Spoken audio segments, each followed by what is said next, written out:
Thursday. I'm Brendan Clark. The so-called sucker punch earlier this year that left a 27-year-old Johns Island man dead really sounded an alarm about violence in downtown Charleston, especially after hours. Yeah, as we've been telling you, it inspired a proposed ordinance that would require new bars to close by midnight. News 2's Larry Collins just obtained video and recordings from that night and discovered that ordinance may have stalled.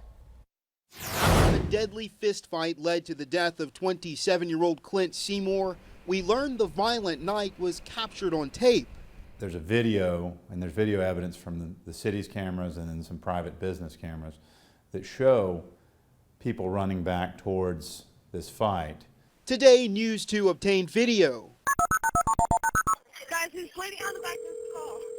And 911 calls. He's not conscious, he's barely breathing. From the night of that deadly fight.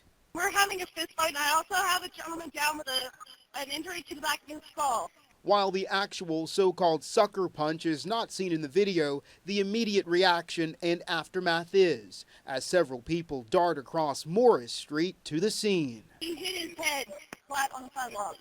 Attorney for one of those men in the altercation, Stephen Harris, explains what happened. I think a girl was intoxicated, kind of made a comment about that girl. Maybe that comment got people riled up. That eye in the sky is still perched atop King Street capturing images, but it was the pictures from that night that have sparked a discussion about late night safety in downtown Charleston. 2 o'clock in the morning with alcohol involved on King Street, you know, nothing good happens after 2 o'clock in the morning. That was part of the catalyst for city officials considering an ordinance that would force new bars in parts of downtown Charleston, including all of King Street, to close at midnight rather than 2 a.m.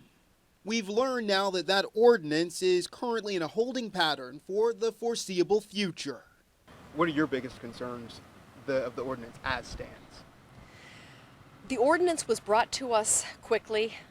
Quite honestly, I think like most council members, I wish we had had time to look at it, to really think it through and digest it. This is a whole ball of problems from every aspect of the city. It's the food and beverage industry, livability concerns, public safety concerns. They say they want to first look at beefing up law enforcement before changing the law. Well, now we have up to a year of maneuvering room. So I think you're going to see big changes. Or the end of the ordinance altogether. Larry Collins, News 2. 24-year-old Dalton Ellis Clark faces charges in the fatal punch. He is charged with involuntary manslaughter.